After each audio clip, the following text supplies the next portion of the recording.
Hello दोस्तों आज के इस वीडियो में हम भारत पर विदेशी आक्रमण जैसे कि ईरानी एवं यूनानी आक्रमणों के बारे में चर्चा करेंगे। दारा प्रथम, क्षयार्षक एवं सिकंदर के आक्रमणों के बारे में विस्तृत से चर्चा करेंगे। तो शुरू करते हैं। भारत पर हुए विदेशी आक्रमण। पारसिक यानी कि ईरानी आक्रमण। भारत पर पहला विदेशी आक्रमण 6वीं शताब्दी यानी ईसा पूर्व के मध्य पारसिक हक्कामानी साम्राज्य के संस्थापक कुरुस महान, जिसको कि साइरस द्वितीय भी कहा जाता था, इनके द्वारा किया गया, जिसका कि विवरण 558 ईसा पूर्व से 530 ईसा पूर्व आता है। जेनोफोन, टेसियस, स्ट्रेबो एवं एरियन जैसे क्लासिकल यानी कि यूनानी एवं रोमी लेखकों के विवरण से इस आक्रमण का प्रमाण प्राप्त होता है, जबकि निरियाकस, मेगास्थनीज के अनुसार साइरस ने कभी भारत पर आक्रमण नहीं किया। लेकिन संभवतः सिकंदर के समकालीन लेखकों ने सिकंदर के महत्व को बढ़ाने के लिए साइरस की सफलताओं को जानबूझकर छिपाने की तथा उनकी उपेक्षा की गई। रोमन लेखक प्लिनी का कहना है कि साइरस ने कपिसा, जो कि वर्तमान अफगानिस्तान में है, उसको ध्वस्त किया था। ऐसा संभव है कि साइरस का द्वितीय आक्रमण काबुल घाटी वाले दूसरे रास्ते से हुआ तथा इस आक्रमण से उसे सफलता भी प्राप्त हुई। संभवतः साइरस ने हिंदू कुश तथा काबुल घाटी, विशेष रूप से गांधार की भारतीय जनजातियों, जिनमें अष्टक एवं अस्मक आती है, इन जनजातियों को जीत लिया था। टेसियस के अनुसार भारतीयों के साथ युद्ध में लगे घावों से ही कुरुस की मृत्यु हुई थी। दारा प्रथम 522 ईसा पूर्व से 486 ईसा पूर्व इनका समय था। दारा प्रथम के शासनकाल के 3 अभिलेख बेहिस्तून, पर्सिपोलिस तथा नक्श-ए-रुस्तम से ज्ञात होता है कि भारतीय अभियान में दारा प्रथम को साइरस से कहीं अधिक सफलता प्राप्त हुई। यह अभिलेख फारसी भाषा एवं किलाक्षर लिपि में है।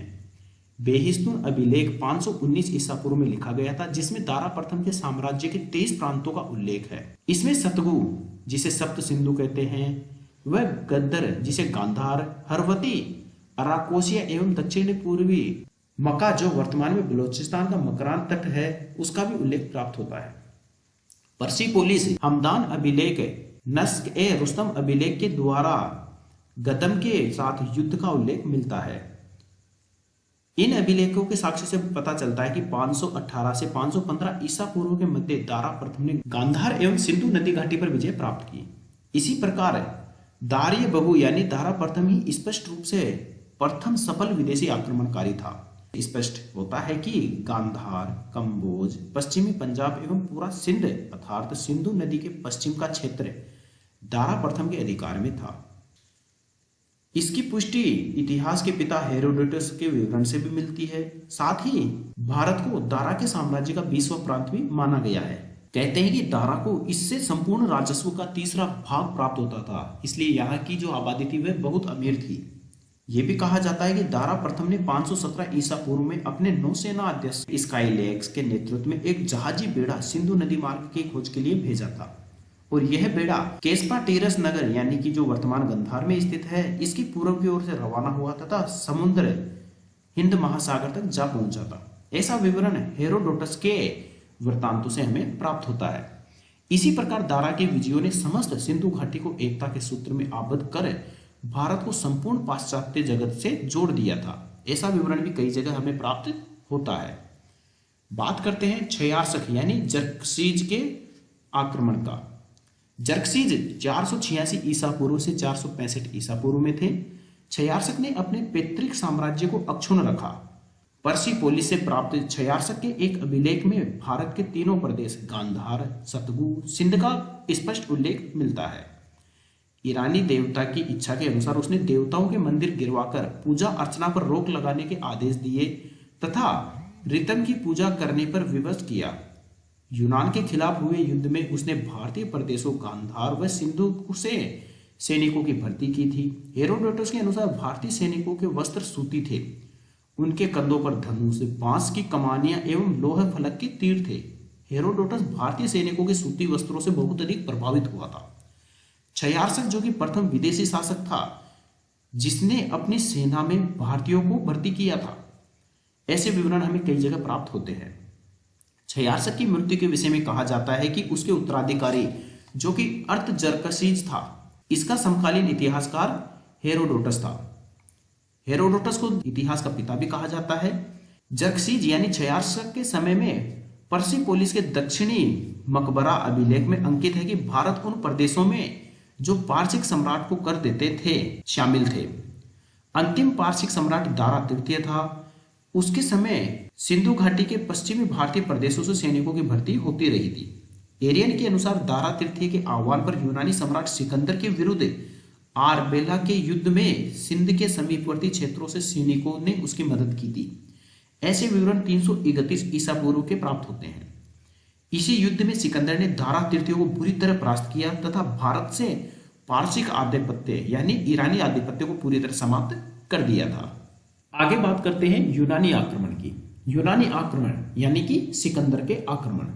यूनानी आक्रमण के समय भी पश्चिमोत्तर भारत की राजनीतिक दशा कुछ वैसी ही थी जैसी ईरानी आक्रमण के समय थी। यहाँ पर इस समय छोटे छोटे अनेक साम्राज्य, जनपद, राजतंत्र एवं गणतंत्र विद्यमान हो गए थे। इनमें पारस्परिक संघर्ष ही इनके पतन का मुख्य कारण भी बना था। भारत पर सिकंदर महान का आक्रमण दूसरा विदेशी व प्रथम सफल यूरोपीय आक्रमण था। सिकंदर अकेला इतिहास पुरुष है जिसका जन्म मकदुनिया जो वर्तमान यूरोप है तथा मरण बेबीलोन जो कि एशिया में है तथा अंतिम संस्कार सिकंदरिया जो अफ्रीका में है हुआ। यूरोप में जन्म, एशिया में मृत्यु एवं अफ्रीका महाद्वीप में उनका अंतिम संस्कार किया गया था। इसीलिए सिकंदर को महान कहते हैं। सिकंदर मेसिडोन के क्षत्रप फिलिप द्वितीय के पुत्र थे तथा 20 वर्ष की अल्प आयु में ही वह शासक यानी राजा बन गए थे। विश्व विजय की प्रेरणा उसे अपने पिता से ही प्राप्त हुई थी। महान दार्शनिक अरस्तु सिकंदर के गुरु थे। कहा जाता है कि हरक्यूलिस तथा साइरस जैसे महान नायकों के विजय विवरणों में अधिक रुचि रखने के कारण ही सिकंदर विश्व विजय के लिए निकला था और ये विवरण अरस्तु ने ही उन्हें पढ़ाए थे। सिकंदर व ईरानी सम्राट दारा तृतीय के मध्य 331 ईसा पूर्व में आरबेला या गोगामेला का युद्ध हुआ जिसमें ईरान की तरफ से भारतीय सेना का नेतृत्व बीसस द्वारा किया गया। ईरानी साम्राज्य ध्वस्त हो गया तथा राजधानी पर्सिपोलिस को जला दिया गया। उसने ईरान का महान सम्राट की उपाधि भी धारण की थी। डॉक्टर हेमचंद्र राय चौधरी ने सिकंदर के समय पश्चिमोत्तर भारत में 28 स्वतंत्र राज्यों का उल्लेख किया, जबकि मजूमदार ने इन राज्यों की संख्या 34 से 35 बताई थी। 28 राज्यों में 11 राजतंत्र और 17 गणतंत्र थे तथा प्रथम 5 सिंधु नदी के पश्चिम में स्थित थे। इन राज्यों के नामों की चर्चा करें तो इनका विवरण हमें निम्न प्रकार मिलता है। डॉक्टर हेमचंद्र राय चौधरी ने सिकंदर के समय पश्चिमोत्तर भारत में 28 स्वतंत्र राज्यों का जो उल्लेख किया है उनका नाम निम्नानुसार है।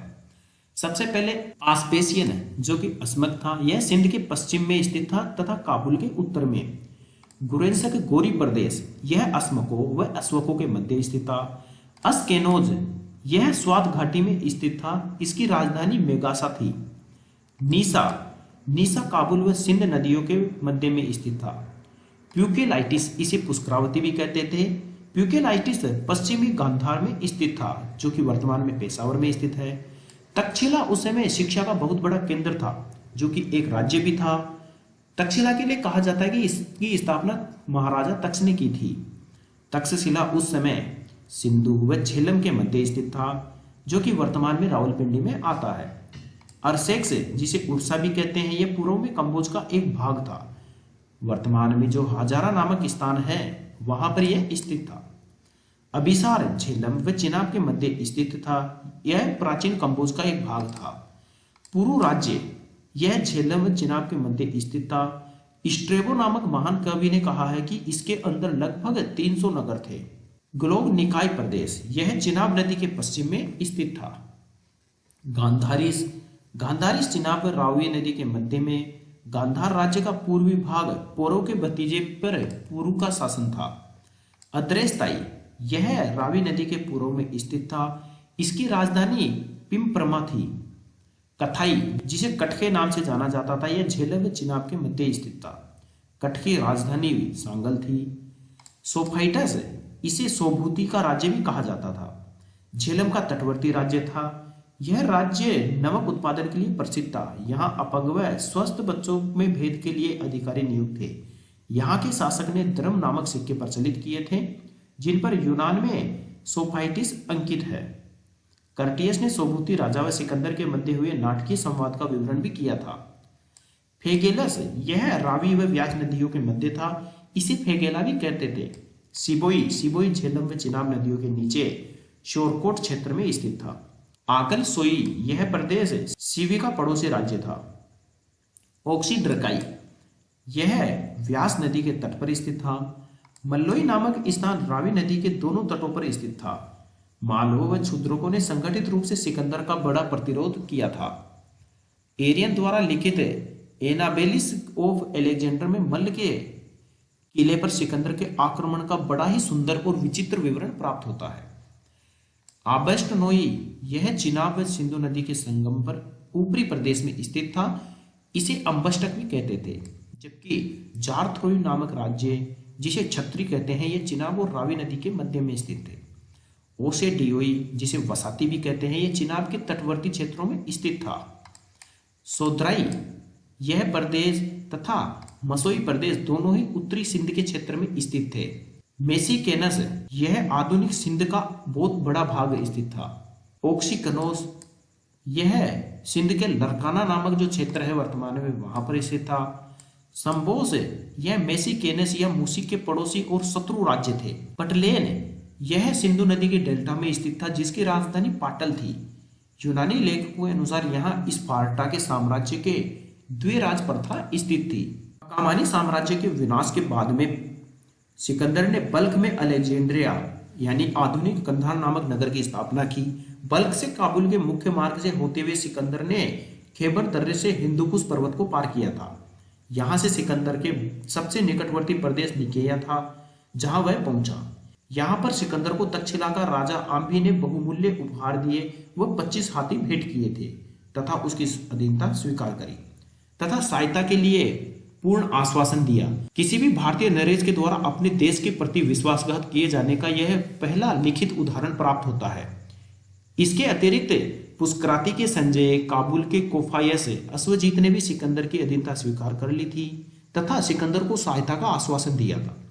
निकेया के पास में सिंधु नदी मार्ग पर अपनी सेना को 2 भागों में विभक्त करने के बाद में एक भाग को हेफेस्टियान व पेरिडियस के नेतृत्व में खैबर दर्रे से होते हुए सिंधु नदी तक पहुंचने का आदेश सिकंदर ने दिया था, जबकि दूसरे भाग का नेतृत्व स्वयं सिकंदर ने ग्रहण किया और उसे कुनार और स्वात घाटी के पर्वतीय दुर्गों से होते हुए युद्ध करने के आदेश दिए थे। प्रथम सैन्य दल का सर्वप्रथम जो सामना युद्ध हुआ वह पुष्कुलावती के शासक अष्टक या हस्ती से हुआ। 30 दिनों तक हुए इस भयंकर युद्ध में हस्ती लड़ता हुआ मारा गया था, जबकि दूसरे सैन्य दल के नेतृत्व सिकंदर के द्वारा किया गया था, जो कि सर्वप्रथम कुनार घाटी में बसे अस्पेसियनों यानी अस्मकों से युद्ध हुआ। कड़े प्रतिरोध के बाद अस्मकों की हार हो गई थी। इसके पश्चात निशा नामक जनजाति ने अपने आप को यूनानियों का वंशज बताते हुए बिना लड़े ही अधीनता स्वीकार कर ली। तत्पश्चात गोरियनों को जीतता हुआ सिकंदर अस्केनियन यानी अश्वक राज्य पहुंचा था, जिसकी राजधानी मशक थी। इस राज्य की महिलाओं ने पुरुषों की मृत्यु के बाद में रानी क्लियोफिस के नेतृत्व में युद्ध किया। सिकंदर ने इस नगर की सभी स्त्रियों को मौत के घाट उतार दिया। डियोडोरस तथा प्लूटार्क दोनों ने मशक में सिकंदर के निर्दयतापूर्ण कार्य के लिए बड़ी निंदा की और इसी एक कार्य को सिकंदर के लिए कलंक भी बताया था। मशक के पश्चात सिकंदर पुष्कलावती पहुंचा एवं जहां से प्रथम सैन्य दल ने पहले से ही अधिकार कर रखा था। सिंधु नदी को पार करने से पहले सिकंदर ने योर्नोस के सुदृढ़ दुर्ग पर कब्जा किया था। इस पर अधिकार करना कोई सरल कार्य नहीं था, परंतु एरियन के विवरण के अनुसार 6600 फुट ऊंचे चट्टानी दुर्ग का घेरा 22 मील था। इस किले के विषय में मान्यता थी कि स्वयं हेराक्लीज कृष्ण के अवतार थे, इस किले को ध्वस्त नहीं कर सकते थे, जबकि सिकंदर ने पीछे से अप्रत्याशित आक्रमण करके इस किले को जीत लिया था। मल्ल के किले को जीतने के बाद में शशिगुप्त को यहाँ का शासक बनाया था। शशिगुप्त प्रारंभ में ईरानी सेना की तरफ से सिकंदर के लिए युद्ध लड़ा था, लेकिन बाद में सिकंदर का सहयोगी हो गया था। ओहिंद के समीप सिंधु नदी के तट पर सिकंदर ने नाव का पुल बनाया तथा 326 ईसा पूर्व के बसंत में सिंधु नदी पार करके दूध और मधु की भूमि भारत पर कदम रखा। सिंधु नदी के पार तक्षशिला शासक आम्भी, जिसका राज्य सिंधु व झेलम नदियों के बीच स्थित था, उसने सिकंदर का भव्य स्वागत किया तथा 200 रजत मुद्राएं, 3090 पुष्ट बैल, 1000 भेड़े, 30 हाथी तथा 700 अश्वारोही भेंट किए थे। ये सारे विवरण कटियर्स ने दिए थे। सिकंदर ने फिलिप को तक्षशिला का क्षत्रप नियुक्त किया था तथा झेलम में चिनाब नदियों के मध्य स्थित पोरस के राज्य को आत्मसमर्पण करने की मांग की थी। पोरस एक स्वाभिमानी शासक था। उसने यह कहला भेजा कि यूनानी विजेता के दर्शन रण क्षेत्र में ही करेगा। सिकंदर के विरुद्ध पोरस की यह ललकार युद्ध की खुली चुनौती थी। उसने युद्ध की तैयारियां प्रारंभ कर दी थी। पोरस के द्वारा ही झेलम यानी कि वीतस्ता का युद्ध लड़ा गया। झेलम का युद्ध। झेलम के युद्ध के अन्य नाम वीतस्ता का युद्ध, हाइडेस पीज युद्ध तथा कर्री युद्ध का नाम भी प्रचलित है। झेलम के दक्षिणी तट पर सिकंदर ने अपने शिविर स्थापित किए थे। पोरस की सेना में एरियन के अनुसार 4000 अश्वारोही, 30 रथ, 200 हाथी और 30,000 पैदल सैनिक थे। सर्वप्रथम पोरस ने अपने पुत्र के नेतृत्व में 2000 सैनिकों को सिकंदर का सामना करने तथा उसका मार्ग अवरुद्ध करने भेजा, परंतु यूनानी सैनिकों के सामने वे टिक न सके थे और पोरस का पुत्र मारा गया। सिकंदर की सेना में मैसिडोनियन, बाल्कन, ईरानी, फिनीशियन, पश्तूनीज, इजिप्टियन आदि कुशल प्रजातियों का मिश्रण हो रखा था। कहा जाता है कि सिकंदर के शिविर में लगभग 1,20,000 सैनिक उपस्थित थे, परंतु टार्ण महोदय के अनुसार कहते हैं कि लड़ने वाले सैनिकों की संख्या मात्र 35,000 ही थी। टोलेमी, पेडिकस, सेल्यूकस, लिसिमस जैसे कुशल सेनानायक सिकंदर की सेना में थे। झेलम नदी इस समय मई के महीने में बाढ़ पर थी। सिकंदर के लिए पोरस जैसे सावधान व शक्तिशाली शत्रु के सामने नदी पार करना बहुत ही असंभव कार्य था। सिकंदर ने नदी पार करने के लिए ऐसे स्थान को चुना जो कि पोरस के शिविर में दृष्टिगोचर ना हो सके, यानी पोरस जिस शिविर में रहता था वहां से उसको ना देख सके। बहुत ज्यादा वर्षा, बिजली की कड़क और झंझावत के शोरगुल में 12,000 सैनिकों के एक चुने हुए दल के साथ सिकंदर ने झेलम को अंधेरी रात में पार किया था, परंतु शिविर में क्रेटरस के नेतृत्व में एक विश्वसनीय सेना छोड़ रखी थी। वीतस्ता के तट पर प्रकृति जन्य झंझावत समाप्त हो गया, जिसके बाद में मानव जन्य झंझावत यानी कि युद्ध का ही होना शेष रह गया था। सिकंदर अश्व दल के साथ स्वयं दक्षिण पार्श्व में खड़ा हुआ था। सेनानायक कोनोस को 2 टुकड़ियों के साथ बाएं ओर खड़ा कर दिया था। उसकी योजना थी कि अगर शत्रु बाएं से आक्रमण करेगा तो कोनोस पृष्ठभाग में और सेल्यूकस मुख्य दल के साथ युद्ध में भाग नहीं लेगा जब तक कि पोरस की सेना अस्त व्यस्त ना हो जाए। जबकि भारतीयों का दुर्भाग्य ये था कि युद्ध प्रारंभ होने से पहले ही उनके विरुद्ध हो गया, यानी कि पोरस की सेना में जो सैनिक थे उनके पास विशाल धनुष थे जो वर्षा के कारण कीचड़ हो जाने से जमीन पर चलाने योग्य नहीं रह पाए थे। सेना के पास विशालकाय हाथी भी थे और भारी रथ यूनानी सेना के तीव्रगामी घोड़ों के सामने नहीं टिक सके। प्लूटार्क के अनुसार भारतीय योद्धा बड़े शौर्य से लड़ रहे थे। दिन के लंबे समय सिकंदर के सैनिकों को 1 इंच भी आगे नहीं बढ़ने दिया। सिकंदर के सैनिकों को सेल्यूकस ने अपनी आंखों के इशारों से भारतीय हाथियों द्वारा रौंदते हुए देखा था। तभी तो वर्षा के पश्चात चंद्रगुप्त मौर्य के 500 हाथियों के बदले अपने साम्राज्य के 4 प्रांत सेल्यूकस ने देना बहुत ही स्वहर्ष स्वीकार कर लिया था, क्योंकि पोरस की सेना में हाथियों का ही बड़ा ही जौहर देखने को मिला था। एक विशालकाय हाथी पर आसीन पोरस युद्ध में अंतिम क्षण तक लड़ता रहा, किंतु अंत में कुशल प्रशिक्षित यूनानी सैन्य दल की बदौलत विजय श्री सिकंदर को प्राप्त हुई। सिकंदर ने तक्षशिला के शासक आम्बी को आत्मसमर्पण के संदेश के साथ पोरस के पास भेजा था। देशद्रोही आम्बी को देखते ही पोरस की भुजाएं पुनः फड़क उठी। इस प्रकार का दृश्य एक प्रसिद्ध सिक्के पर अंकित किया गया है, जिसके मुख्य भाग पर भागते हुए हाथी के पीछे घुड़सवार आम्बी का चित्र व बर्छा फेंककर वार करते हुए हाथी पर सवार पोरस का चित्र अंकित किया हुआ है। इसी के पृष्ठभाग पर जीएस देवता की वेशभूषा में सिकंदर का भी अंकन है।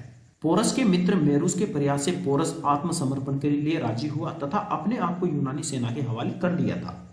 सिकंदर ने बंदी बनाते हुए पोरस से पूछा कि तुम्हारे साथ कैसा व्यवहार किया जाए, जबकि पोरस ने निर्भीकता यानी बिना डरे कहा था, जैसा एक शासक दूसरे शासक के साथ व्यवहार करता है वैसा ही व्यवहार कीजिए। सिकंदर उत्तर सुनकर बड़ा ही प्रभावित हुआ और चौंक गया। उसे न केवल उसका राज्य यानी पोरस को अपना राज्य लौटाया, बल्कि अन्य प्रदेश भी प्रदान किए, जिसमें प्लूटार्क के अनुसार 15 संघ और 500 नगर थे। इसके पश्चात सिकंदर ने 2 नगरों की स्थापना की, जो कि एक युद्ध क्षेत्र के स्थान पर था, जो कि कर्री के मैदान पर है, जिसे निकैया नाम दिया, तथा दूसरा झेलम के दूसरे तट पर अपने प्रिय घोड़े की स्मृति में पऊ केफेला नामक नगर स्थापित किया। झेलम का युद्ध संभवतः मई 326 ईसा पूर्व लड़ा गया। सिकंदर के इस युद्ध की स्मृति में एक विशेष मुद्रा का प्रचलन किया था, जिसमें पोरस के हाथी पर पीछा करते हुए उसको उछलते हुए प्रदर्शित किया गया है। इस प्रकार की 2 मुद्राएं तक्षशिला से प्राप्त हुई थी। झेलम के युद्ध के पश्चात क्या हुआ था, इसके विषय में सिकंदर ने ग्लोजुकायन नामक राज्य पर आक्रमण करके उसे पोरस के राज्य में मिला दिया था, और इसी बीच अस्वक प्रदेश में हुए विद्रोह में यूनानी क्षत्रप निकानोर की मौत हो गई थी, तथा टायरेस, पेस और फिलिप ने विद्रोह का दमन बाद में कर दिया था। कहा जाता है कि रावी नदी पार करना अगला गणराज्य कट था, जिस पर सिकंदर ने लड़ाकू योद्धा भेजे थे, जबकि कट प्रदेश वाले खुद एक बड़े ही लड़ाकू योद्धा हुआ करते थे। एरियन के अनुसार कथाई यानी जो कट कबीले थे, उनके पास बड़ी नौकाएं थी, तथा कठों को यूनानी जहाज, रसोई घर, परिवहन और नौकाएं प्रदान की गई थी। सिकंदर के अश्वारोही यहाँ निष्फल हो गए थे। अंततः पोरस की 5000 सैन्य सहायता से कथाइयों को परास्त किया गया। कठों के राजधानी नगर संगल को ध्वस्त कर दिया गया और कठों को सामूहिक रूप से मृत्युदंड दे दी गई। कथाई प्रदेश था वह भी पोरस के अधीन कर दिया गया था। इसके पश्चात सिकंदर व्यास नदी के तट पर पहुंचा। सिकंदर का प्रत्यार्पण। भगल नामक एक सरदार ने सिकंदर व उसके सैनिकों को नंद राजवंश की सैन्य शक्ति व राज्य विस्तार से अवगत करवाया। नंद साम्राज्य की सेना की विशालता के भय से सिकंदर की सेना ने हाइफेसिस यानी व्यास नदी को पार करने से मना कर दिया था। झेलम व संगल के युद्धों से सिकंदर की सेना का साहस टूट चुका था। एरियन ने स्पष्ट कहा था कि युद्ध कला में भारतवासी अन्य तात्कालीन जनों से बहुत श्रेष्ठ थे। कर्टियस ने सैनिकों के आगे न बढ़ने का कारण लंबी थकान, बीमारी व घर जाने की आतुरता को माना, जबकि सेनानायक कोनोस ने सभी का प्रतिनिधित्व करते हुए सिकंदर को मातृभूमि लौटने का आग्रह किया। सिकंदर ने सेना को आगे बढ़ाने के लिए जोशीला भाषण दिया, कई प्रकार के प्रलोभन दिए, परंतु हारे हुए, थके हुए सैनिक और इतने सारे युद्ध लड़ने के बाद में वे पूरी तरह निष्फल हो गए। निराश सिकंदर ने जिस मार्ग से प्रवेश किया था उसी मार्ग से वापस जाने का निश्चय किया। कहा जाता है कि इसके बाद में यूनानी देवताओं की स्मृति में 12 वेदिका स्तंभ स्थापित किए गए तथा उनकी पूजा की गई। प्रत्यावर्तन के दौरान सिकंदर को सबसे पहले मालव व क्षुद्रक गणों के संगठित प्रतिरोध का सामना करना पड़ा। 50,000 मालव रावी नदी के दक्षिणी तट पर एकत्रित हो गए। घनघोर संग्राम हुआ। सिकंदर स्वयं मालवों की बाण वर्षा से मूर्छित हो गए थे। ऐसा भी कहा जाता है कि इसी बाण वर्षा के घायल होने से सिकंदर की मृत्यु हुई थी और अंततः सिकंदर की सेना के अदम्य उत्साह से जीत तो प्राप्त हुई और मालव गणों के सभी स्त्री पुरुषों को भी मौत के घाट उतार दिया गया। तत्पश्चात व्यास व चिनाब के संगम पर स्थित अगलस जाति ने विशाल सेना के साथ प्रतिरोध किया। उन्होंने अपनी स्त्रियों व बच्चों को पहले आग में झोंक दिया था और स्वयं लड़ते हुए मारे गए। कहा जाता है कि राजपूतों में जो जोहर प्रथा थी उसका पूर्वाभ्यास यहाँ माना गया है। दक्षिण पश्चिमी पंजाब में स्थित अम्बष्ट, छत्रप, वसाती नामक लघु गणराज्यों ने आत्मसमर्पण कर दिया था। सिंध के राज्य यहाँ की राजनीतिक व्यवस्था ब्राह्मणों के प्रभाव में तथा राजतंत्रात्मक थी। प्रारंभिक प्रतिरोध के बाद सगडोई, मूसिक, संबोस आदि राज्यों ने समर्पण कर दिया था।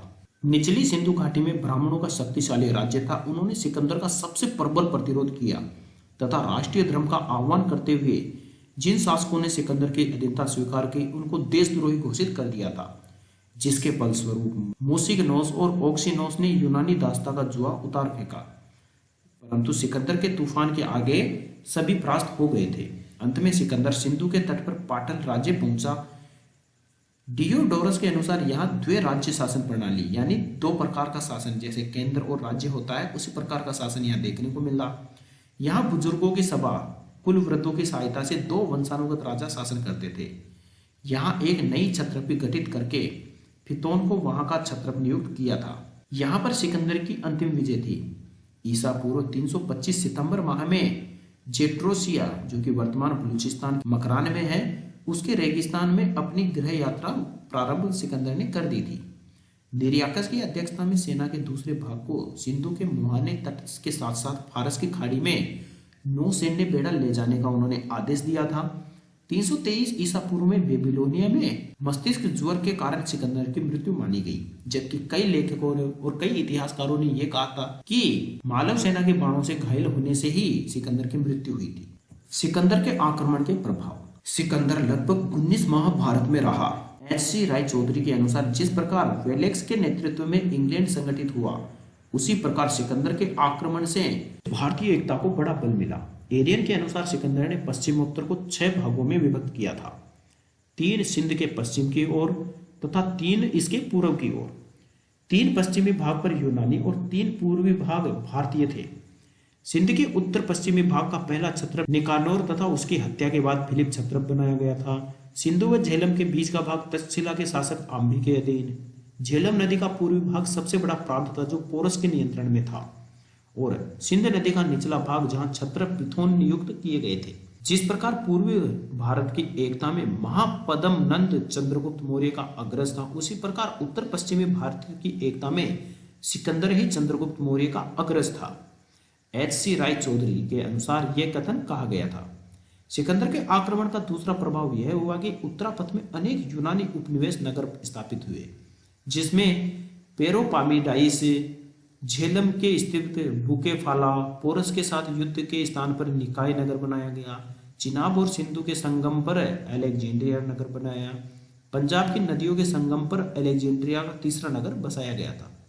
प्लूटार्क ने कहा था कि सिकंदर का आक्रमण न होता तो इतने बड़े बड़े नगरों की स्थापना नहीं हो पाती। सिकंदर के आक्रमण से 3 अलग अलग स्थल मार्ग और एक जल मार्ग के रास्ते खुल गए थे, जिससे भारत फारस की खाड़ी से भूमध्य सागरीय वाणिज्य को गति मिली।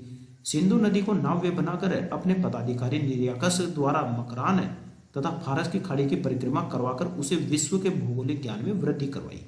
रोमिला थापर के अनुसार सिकंदर के आक्रमण का सर्वाधिक उल्लेखनीय परिणाम राजनीति था, न कि सैनिक।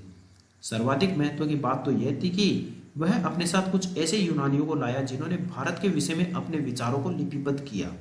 निरियाकस, ओनेसिकेस्ट्रस, अरिस्टोबुलम सिकंदर के आक्रमण के समय साथ आए थे। वास्तव में इन्हीं के विवरणों से सिकंदर के आक्रमण की जानकारी प्राप्त होती है। कोई भी भारतीय स्रोत जिनमें हिंदू धर्म ग्रंथ हो, बौद्ध धर्म ग्रंथ या जैन, जिनके में किसी भी प्रकार के आक्रमण की जानकारी प्राप्त नहीं होती। यूनानी लेखकों ने सर्वप्रथम विश्व को प्राचीन भारत के विषय में वास्तविकता का ज्ञान करवाया। सिकंदर के आक्रमण से भारतीय इतिहास के निश्चित तिथि क्रम युक्त इतिहास का प्रारंभ होता है, और मुद्रा निर्माण कला में भारतीयों ने निश्चित रूप से यूनानियों का अनुसरण किया था। वीसी पांडे ने यह मत व्यक्त किया कि गांधार कला का विकास तथा पाइथागोरस भारतीय दर्शन पर प्रभाव संभवतः बाद की यूनानी प्रभाव की ही देन है। काली मिर्च के लिए यवन प्रिया नामक शब्द उस समय बड़ा प्रयोग में हुआ था। यूनानी हेरोस्कोप, जो कि नक्षत्र विज्ञान था, संस्कृत में होरा शास्त्र हो गया, जिसका अर्थ था फलित ज्योतिष। मेगास्थनीज के अनुसार मंडलीज यानी कि मंडन ऋषि नामक भारतीय दार्शनिक ने सिकंदर को अपने ज्ञान से बड़ा प्रभावित किया। मंडन को सिकंदर ने अपने दरबार में आमंत्रित किया था, लेकिन उन्होंने कहलवा भेजा कि सिकंदर मेरा सिर काट सकता है लेकिन मेरी आत्मा को नष्ट नहीं कर सकता।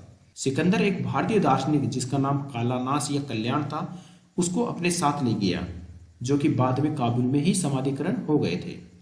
विंसेंट स्मिथ के अनुसार सिकंदर का आक्रमण भारतीय इतिहास में एक युगांतकारी घटना थी। उसने पूर्व व पश्चिम के मध्य की दीवार को तोड़ दिया, परंतु वास्तव में उसका यह अभियान एक चढ़ाई मात्र ही बनकर रह गया और युद्ध के घाव बड़े शीघ्र भर गए। जब धीरे धीरे बैलों ने तथा उन्हीं के समान किसानों ने अपना परिश्रम करके ध्वस्त हुए खेतों को एक बार फिर से लहला दिया। इसके विपरीत जूलियन ने कहा था कि सिकंदर ने भारतीयों को सभ्यता का पाठ पढ़ाया, जो कि हमें कभी भी सत्य नहीं प्रतीत होता, क्योंकि सिकंदर के आने से पहले ही हमारे पास सिंधु घाटी सभ्यता या मोहनजोदाड़ो सभ्यताएं थी। सिकंदर के इतिहासकार पश्चिमोत्तर भारत में कठ आदि जाति में सती प्रथा का वर्णन करते हैं। सिकंदर के आक्रमण के पश्चात भारतीयों ने अस्थि सेना के स्थान पर यानी हाथियों की सेना को छोड़कर अश्व सेना को अपनाया, जो कि तीव्र गति से युद्ध कर सकते थे। अन्य बातों की चर्चा करें तो एरियन कृत एनाबेसिस ऑफ एलेक्जेंड्रिया में सिकंदर के राज्यारोहण से लेकर उसकी मृत्यु तक के बीच का पूरा विवरण दिया गया है, जबकि मल्ल किले के बारे में सिकंदर का विवरण प्राप्त होता है। ओरानस दुर्ग पर आक्रमण। एरियन के द्वारा बताया गया कि मेसोडोनिया सैनिक इस दुर्ग की सुरक्षा प्राचीर तोड़ने का प्रयास कर रहे थे, तो कुछ सुरक्षा प्राचीर की सीढ़ियां लगाकर उस पर चढ़ने का प्रयास कर रहे थे। सिकंदर ने स्वयं यहाँ की कमान संभाली और उसके ढाल के सहारे प्राचीर के ऊपर चढ़ने लगा। सिकंदर के बाद प्यूकिय स्टोक ऊपर चढ़ा। यह वही व्यक्ति था जो एक पवित्र ढाल को अपने हाथों में रखे हुए था, जिसे सिकंदर ने ट्रोय के एथेना मंदिर से प्राप्त की थी। प्यूकेस्टोन के बाद सीढ़ियों पर चढ़ने वाला व्यक्ति लियोनेटस था, जो कि सिकंदर का सबसे विश्वासी अंगरक्षक था। उनके बाद में सीढ़ियां चढ़ने वाला व्यक्ति एब्रियस था, जिसे अपने विशिष्ट सैन्य सेवाओं के कारण ही सबसे अधिक वेतन प्राप्त होता था। सिकंदर सुरक्षा प्राचीर के बिल्कुल निकट पहुंचकर ढाल से भारतीय सैनिकों को पीछे धकेल रहा था। प्राचीर पर खड़े होकर उसने चारों ओर के निकटवर्ती टावरों से आक्रमण होने लगा था, लेकिन सिकंदर निर्भीक होते हुए एक अभूतपूर्व शौर्य के साथ युद्ध किया और अंत में सिकंदर ने दुर्ग को विजय कर लिया। दुर्ग को ध्वस्त करने के बाद यूनानी देवताओं मिनर्वा तथा विक्ट्री की आराधना करते हुए सिकंदर ने वहां पर नए दुर्ग का निर्माण करवाया। झेलम का युद्ध। कर्टियस बताता है कि भारतीय सेना को देखते ही सिकंदर के मुंह से निकल पड़ा था, अंततः मेरे सम्मुख वह भय उपस्थित हो ही गया जो मेरे साहस के समकक्ष है। तक्षशिला के एक वृद्ध भांड में 1171 मुद्राएं मिली है, जिसमें सिकंदर तथा फिलिप की भी मुद्राएं हैं। यह वस्तुतः सिकंदर के चांदी के ड्रैक्म सिक्के हैं, जिन्हें सोभूति ने प्रचारित किया था। सिकंदर ने अपने नौसेनाध्यक्ष निर्याकस को सिंधु से फरात नदी के तट पर पता लगाने के लिए भेजा था, जिससे बंदरगाहों की खोज हुई। सोभूति एक सोफाइटिस सोभूति को सोफाइटिस भी कहा गया है। यह युद्ध करने से पूर्व ही सिकंदर की अधीनता स्वीकार कर ली थी तथा अपने यहाँ महाकाय कुत्तों के द्वारा सिकंदर का मनोरंजन किया था। सोभूति और सिकंदर के बीच हुए संवाद के विषय में भी बहुत चर्चा होती है। तो दोस्तों, ये थे भारत पर हुए कुछ विदेशी आक्रमण और उनके विषय में विवरण। वीडियो अच्छा लगा हो तो इसे लाइक और शेयर जरूर करें। साथ ही जो लोग जीके अभी यूट्यूब चैनल पर नए हैं, वे जीके अभी यूट्यूब चैनल को सब्सक्राइब करना ना भूलें। धन्यवाद।